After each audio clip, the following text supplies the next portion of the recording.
আসসালামু আলাইকুম রহমতুল্লাহ। আশা করি সকলে ভালো আছেন। পবিত্র রমজান মাস চলছে। আজকে আমি আপনাদের সামনে যে জিনিসটা আলোচনা করব সেটা হচ্ছে পার্টস অফ স্পিচ।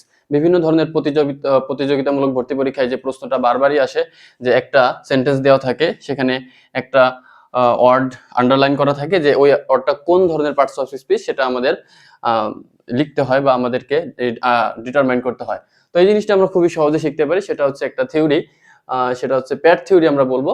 যে এটা সাধারণত প্যাট থিওরির পরে যদি দুইটা ওয়ার্ড থাকে, তাহলে প্রথম ওয়ার্ডটা হচ্ছে অ্যাডজেক্টিভ হয়, পরেরটা নাউন হয়। এবং যদি একটা ওয়ার্ডই থাকে, ধরেন এখানে অ্যাডজেক্টিভ ছিল না, যদি এই প্যাট থিওরির পরে যদি একটা ওয়ার্ডই থাকে তাহলে সেটা নাউন হয়। আর যদি দুইটা ওয়ার্ড থাকে তাহলে প্রথমটা অ্যাডজেক্টিভ, পরেরটা নাউন হয়। যদি তিনটা থাকে তাহলে প্রথমটা অ্যাডভার্ব, তারপরে অ্যাডজেক্টিভ, তারপরে নাউন হয়।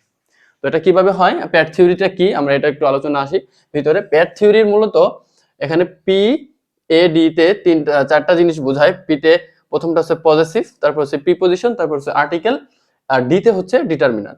তো মানে আমার কোনো সেন্টেন্সে যদি প্রথমে পজেসিভ থাকে, তারপরে যদি একটা ওয়ার্ড থাকে তাহলে সেটা নাউন হবে। যদি প্রিপজিশন থাকে, প্রিপজিশনের পরে একটা ওয়ার্ড থাকলে সেটা নাউন হবে। আর্টিকেলের পরে একটা ওয়ার্ড যদি থাকে তাহলে সেটা নাউন হবে। ডিটারমিনার পরে একটা ওয়ার্ড যদি থাকে তাহলে নাউন হবে। এটা হচ্ছে পেয়ার থিওরির মহত্ব আর কি। সো আসেন, আমার পজিটিভ বলতে কি, মাই, আওয়ার, ইওর, দেয়ার, এই ধরনের যে পজিটিভ গুলো অনেক আছে, সেই সব পজিটিভই কিন্তু বসবে এখানে। শুধু আমরা জাস্ট উদাহরণ হিসেবে কয়েকটাকে উল্লেখ করেছি। প্রিপজিশনের ভিতরে অফ, ইন, অন, অ্যাবাউট, যত ধরনের প্রিপজিশন আছে সব প্রিপজিশনের পরেই কিন্তু নাউন বসবে, আমরা এটা জানি। তারপর আর্টিকেল এ এন্ড ডি, এবং ডিটারমিনার হিসেবে অনেক ডিটারমিনার আছে, এখানে কয়েকটা উল্লেখ করা আছে।